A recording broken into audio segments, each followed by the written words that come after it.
ഈ നവീൻ ബാബുവിന്റെ മരണവുമായി ബന്ധപ്പെട്ട് നമ്മളൊക്കെ ചർച്ച ചെയ്തുകൊണ്ടിരുന്ന ഒരു കാര്യമായിരുന്നു പ്രശാന്തൻ. എന്തുകൊണ്ട് പ്രശാന്തനിലേക്ക് അന്വേഷണം പോകുന്നില്ല, അല്ലെങ്കിൽ പ്രശാന്തൻ ആരുടെ ബിനാമിയാണ്, ഇയാൾക്ക് പിന്നിൽ ആരാണുള്ളത്, പ്രശാന്തിന് ക്ലിൻചിറ്റ് കൊടുക്കുന്നു എന്നൊക്കെ പറഞ്ഞുകൊണ്ടുള്ള ഒരു വാർത്തയൊക്കെ വന്നിരുന്നു. ഇപ്പോൾ ടൗൺ പോലീസ് സ്റ്റേഷനിലേക്ക് പ്രശാന്തിനെ വിളിച്ചു വരുത്തുകയും അന്വേഷണ സംഘം ചോദ്യം ചെയ്തിരിക്കുന്നു എന്നുള്ള വാർത്തയും പുറത്തു വന്നു. അതിൽ ഏറ്റവും രസകരമായി തോന്നിയൊരു വാർത്ത എന്ന് പറയുന്നത്, ഈ അയച്ച കത്ത്, പ്രശാന്തൻ അയച്ചു എന്ന് പറയപ്പെടുന്ന കത്ത് അദ്ദേഹത്തിൻ്റെ തന്നെയാണെന്നും അതിൽ അദ്ദേഹം ഇട്ടൊപ്പം അദ്ദേഹത്തിൻ്റെതാണെന്നും അദ്ദേഹം ഉദ്യോഗസ്ഥരോട് പറയുകയുണ്ടായി.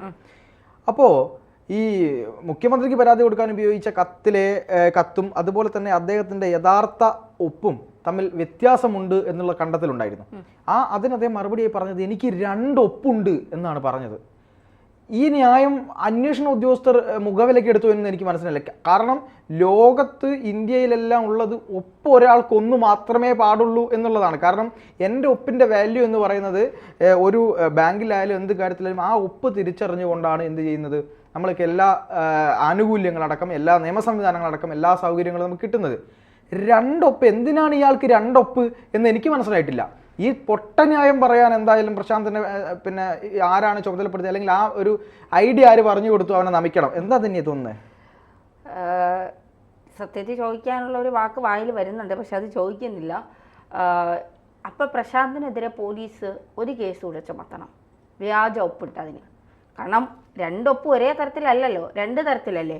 ഒരാൾക്ക് ഒരു ഒപ്പേ ഉള്ളൂ. നമ്മൾ SLC ബുക്കിൽ ഇടുന്ന ഒപ്പാണ് പിന്നീട് നമ്മുടെ ജീവിതകാലം മുഴുവൻ ഇടുന്നത് എന്നാണ് എൻ്റെ അറിവ്. കാരണം അതിലിടുമ്പോൾ എല്ലാവരും പറയും കൃത്യമായി ഇടണം, കാരണം ഈ ഒപ്പാണ് പിന്നെ നമ്മൾ മാറ്റമില്ലാതെ ഇടേണ്ടത് എന്ന് പറയും. ചില സ്ഥലങ്ങളിലൊക്കെ നമ്മൾ പോകുമ്പോൾ നമ്മുടെ ഒപ്പിന്, ഇപ്പം ഞാൻ ധന്യാൻ എഴുതി ഒപ്പിട്ടാൽ ആ ലീക്ക് തന്നെ ഒരു വ്യത്യാസമുണ്ടെങ്കിൽ അവർ വീണ്ടും നമ്മളെ കൊണ്ട് ഒപ്പിടിപ്പിക്കും. ബാങ്കിലാണെങ്കിലും ആധാർ എഴുത്ത ഓഫീസിലൊക്കെ പോകുമ്പോൾ എനിക്ക് അങ്ങനെ പറ്റിയിട്ടുണ്ട്. കാരണം എൻ്റെ ചിലപ്പോൾ ഞാൻ എഴുതുന്നത് ഒരു രീതിയിലായിരിക്കില്ല. അപ്പോൾ ചില സമയങ്ങളിൽ മാറ്റം വരും. അപ്പോൾ എന്നോട് അവർ പറയും, അല്ല ഇതല്ല, നിങ്ങൾ കറക്റ്റായിട്ട് ഒപ്പിടൂ എന്നിങ്ങനെ ദേഷ്യത്തിൽ അവർ സംസാരിക്കും. അപ്പം നമ്മൾ അതാണല്ലേ, അങ്ങനെയാണല്ലേ എന്ന് പറഞ്ഞിട്ട് നമ്മൾ വീണ്ടും മാറ്റിയിടും. അപ്പോൾ അങ്ങനെ പോലും ആ ഒരു അക്ഷരത്തിൽ മാറ്റം വന്നാൽ പോലും അവർ നമ്മളെ കൊണ്ട് 100 ക്രോസ് ചെക്ക് ചെയ്യിപ്പിക്കും. അപ്പോഴാണ് പ്രശാന്തൻ പറയുന്നത് എനിക്ക് 2 ഒപ്പുണ്ട് എന്നുള്ളത്. അപ്പോൾ 2 കള്ള ഒപ്പ് എവിടെയൊക്കെ ഇട്ടിട്ടുണ്ടോ അതിനൊക്കെ പ്രശാന്തിനെ പിടിച്ച് അകത്തിടണം എന്നുള്ളതാണ് എനിക്ക് അവസരത്തിൽ പറയാനുള്ളത്. രക്ഷിക്കാനുള്ള പ്രശാന്തന്റെ പുതിയ ഉഡായിപ്പ് നയം എന്നുള്ളതാണ് എനിക്ക് ഇതിൽ നിന്ന് മനസ്സിലായി. ഏത് രീതിയിലായാലും ദിവ്യയും കളക്ടറും ഒന്നും രക്ഷപ്പെടാൻ പോകുന്നില്ല CBI അന്വേഷണം ഏറ്റെടുത്ത് കഴിഞ്ഞാൽ. പക്ഷേ രക്ഷപ്പെടുത്താനുള്ള പ്രശാന്തന്റെ അവസാന അടവ് മൂഞ്ചി തെറ്റിയെന്ന് ഞാൻ പറയാം. ഒരു കാര്യം പറയട്ടെ, എല്ലാ കാര്യത്തിനും ക്യാപ്സ്യൂൾ കണ്ടുപിടിക്കുന്ന ആളുകളാണ് നമ്മുടെ ലോകത്തുള്ളത്. നമ്മുടെ ലോകത്തുള്ളതല്ല, CPM ക്യാപ്സ്യൂളുകളാണ്. ഈ പ്രശാന്തിന് ഇത്ര മനോഹരമായ ഒരു ക്യാപ്സ്യൂൾ പറഞ്ഞു കൊടുത്ത ആ സഖാവ് ആരാണ് എന്നുള്ളതാണ് പാർട്ടി അതിഗൗരവകരമായി അന്വേഷിക്കേണ്ടത്. കാരണം അയാൾ ഒരു തങ്കക്കുടമാണ്. ഇനി അങ്ങോട്ട് പാർട്ടിക്ക് ഒരു കൃത്യമായ പൊന്തൂവലാകുന്ന അസറ്റ് സ്വത്താണ് അയാൾ. ശ്രീമതി ടീച്ചറിനെ ഉൾപ്പെടുത്തിക്കൊണ്ട് ഒരു പിന്നെ കമ്മീഷൻ രൂപീകരിച്ചിട്ട് ഇത് അന്വേഷിക്കണം ഉത്തരവിടണം. കാരണം പാർട്ടിക്ക് തന്നെ പോലീസും കോടതിയും ഒക്കെ ഉള്ള സ്ഥിതിക്ക് ഈ ക്യാപ്സ്യൂൾ പറഞ്ഞു കൊടുത്തവന് ഒരു അവാർഡും കൊടുക്കണം. നമ്മുടെ മേയർ ആര്യ രാജേന്ദ്രനെ കിട്ടിയ അവാർഡ് പോലെ ഒരു അവാർഡ് ഈ പറഞ്ഞു കൊടുത്ത ആൾക്കും കിട്ടണമെന്നുള്ളതാണ്. എന്തായാലും ഇത് ബുദ്ധിയുള്ള ആരും പറഞ്ഞു കൊടുത്തത്. അതുകൊണ്ട് ശശിയെ നമുക്ക് ഇതിലേക്ക് വലിച്ചഴിക്കണ്ട. കാരണം ശശിക്ക് ഇത്തിരി ബുദ്ധി ഉള്ളത് കൊണ്ട് ശശി ആയിരിക്കില്ല ഈ ഒരു പിന്നെ ക്യാപ്സ്യൂളിൻ്റെ പിന്നിൽ പ്രവർത്തിച്ചത്. ഇത് ഏതോ പൊട്ടനായ സഖാവാണ്, ഒരു വിവരവും ഇല്ലാത്ത നീ ഇങ്ങനെ പറ അപ്പം അത് രക്ഷപ്പെട്ട് പൊക്കോളൂ എന്ന് പറഞ്ഞു കൊടുത്ത് ഏതോ സഖാവാണ്.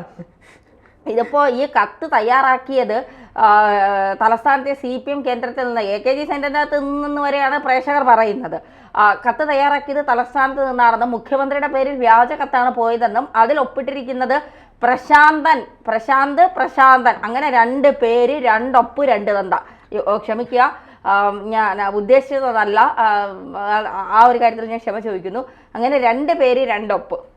അല്ല, ഇതുമായി ബന്ധപ്പെട്ട് നമുക്ക് കൃത്യമായി ചിന്തിച്ചാൽ മനസ്സിലാവുന്ന കാര്യമാണ്. ഇത് പ്ലാൻ ചെയ്തുകൊണ്ട് കൃത്യമായി മാനിപ്പുലേറ്റ് ചെയ്ത കത്താണ്. കാരണം പ്രശാന്തൻ എന്ന പേരാണ് എന്ന് അറിയാതെ പ്രശാന്ത് എന്നും അറിയുന്ന ഒരാൾ അദ്ദേഹത്തിന്റെ പേര് പ്രശാന്ത് എന്നാണ് വിളിക്കുന്നത്.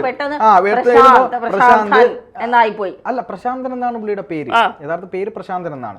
ആ പ്രശാന്തൻ എന്നൊരു പേര് ആർക്കും വരില്ല എന്ന് ഈ ബുദ്ധിയില്ലാത്ത സഹാക്കൾ വിചാരിച്ചു. എല്ലാരും പ്രശാന്ത് പ്രശാന്ത് ആണ് എഴുതുക. അപ്പൊ അത് പ്രശാന്തൻ എന്നാണ് പേര്. പക്ഷെ ഇത് അറിയാവുന്ന മാനിപ്പുലേറ്റ് ചെയ്ത തിരുവനന്തപുരത്ത് മാനിപ്പുലേറ്റ് ആളായിരിക്കാം, എനിക്കറിയില്ല. അപ്പൊ പുള്ളി ഇത് എഴുതിയ ആൾ പ്രശാന്ത് എന്നങ്ങ് എഴുതിയാണ്. വളരെ മനോഹരമായ പേരാണല്ലോ പ്രശാന്ത്. പ്രശാന്ത് എന്നൊക്കെ പറയുമ്പോൾ ഒരു ഇതല്ലേ. അപ്പൊ അതുകൊണ്ട് പ്രശാന്ത് എന്നങ്ങ് എഴുതി അതന്നെ ഒരു ഒപ്പൊക്കെ ഇട്ടു. ഇതാണ് ഇവരുടെ എന്താ പറയുക, വളഞ്ഞ വഴി മൂക്ക് പിടിക്കുക എന്നൊക്കെ പറയുന്ന ഒരു പരിപാടി ഉണ്ടല്ലോ, അത് വെച്ചിട്ട് ഇവർ പണി വാങ്ങും.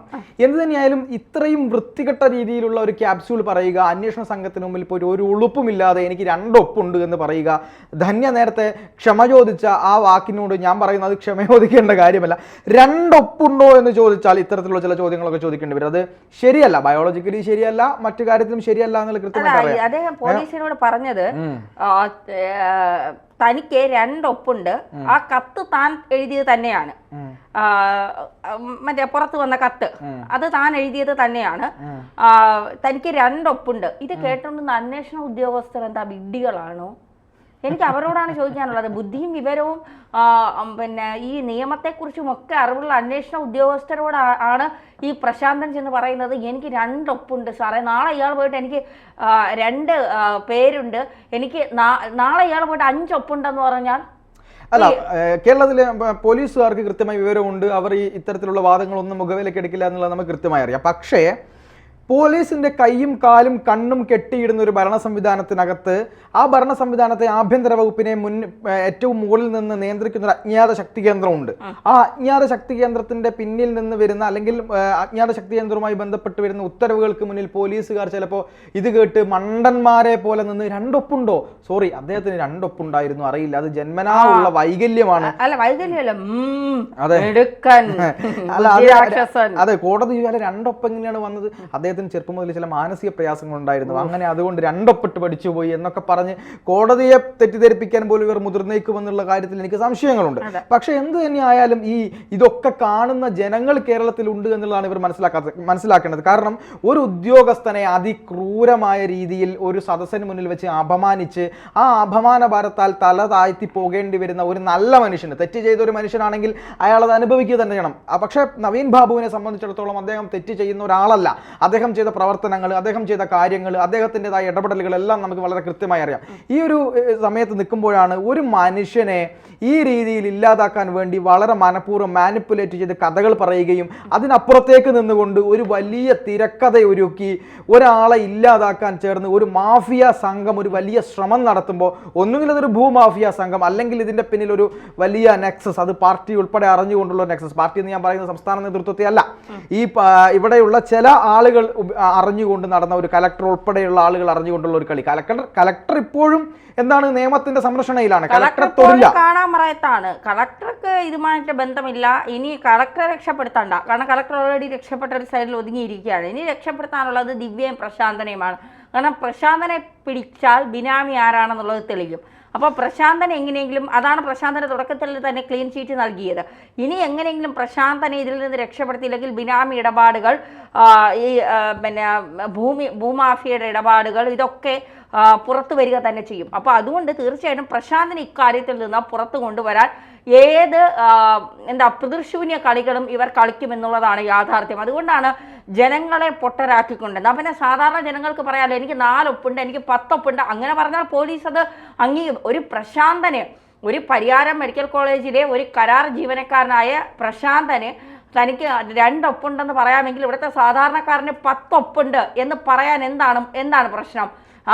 പിന്നെ പ്രശാന്തനെ പോലെ തന്നെയാണ് ഭരണഘടനയെ അനുസരിച്ച് പോകുന്നവരാണ് ഇവിടുത്തെ സാധാരണ ജനങ്ങളും. CPM-കാരനായ പ്രശാന്തന് 50 ഒപ്പിടാമെങ്കിൽ ഇവിടുത്തെ സാധാരണക്കാർക്ക് 100 ഒപ്പ് വേണമെങ്കിലും ഇടാം. ഇത് കേട്ടോണ്ടിരുന്ന പോലീസുകാരോട് എനിക്ക് ഒന്നേ ചോദിക്കാനുള്ളത്, നിങ്ങളുടെ കൈകളൊക്കെ ആര് കെട്ടിയിട്ടാലും, നിങ്ങളുടെ ആര് മൂടി കെട്ടിയാലും ഇത്തരം വിവരമില്ലായ്മയ്ക്ക് നിങ്ങൾ കൂട്ടുനിന്ന് കൊടുക്കരുത്. ഇത് കാരണം സാധാരണക്കാരെ വലിയ രീതിയിൽ വഴിതെറ്റിക്കുന്ന ഒരു കാര്യം കൂടിയാണ്. ഇതൊന്നും പറഞ്ഞ് ഈ ഉടായിപ്പ് കളികളൊന്നും ഇറക്കിക്കൊണ്ട് ദിവ്യയെ രക്ഷിക്കാൻ കഴിയില്ല, കളക്ടറെ രക്ഷിക്കാൻ കഴിയില്ല, ഇതിന് പിന്നിൽ പ്രവർത്തിച്ചവരെ രക്ഷിക്കാൻ കഴിയില്ല. നവീൻ ബാബുവിൻ്റെ മരണത്തിൽ കൃത്യമായ അന്വേഷണം നടത്താൻ CBI വരും, അതിലൊരു സംശയം വേണ്ട. അതിൻ്റെ ഒഴുക്കുകൾ അല്ലെങ്കിൽ അതിൻ്റെ അണിയറ പ്രവർത്തനങ്ങൾ മഞ്ജുഷയുടെ കുടുംബം ആരംഭിച്ചു കഴിഞ്ഞു എന്നുള്ള രഹസ്യമായ വിവരങ്ങൾ പുറത്തു വരുന്നുണ്ട്. അത് അവർ കൃത്യമായി ചെയ്യുക തന്നെ ചെയ്യും. CBI വന്നാൽ പ്രശാന്തൻ്റെ ഒക്കെ 50 ഒപ്പ് പിന്നെ ഏത് വഴിക്കൂടെ ഓടുന്നെന്ന് കണ്ടറിഞ്ഞാൽ മതി. അല്ല, ഇത് CBI വന്നാൽ CBIയോടും പ്രശാന്തൻ പറയും എനിക്ക് 2 ഒപ്പുണ്ട് സാറേ.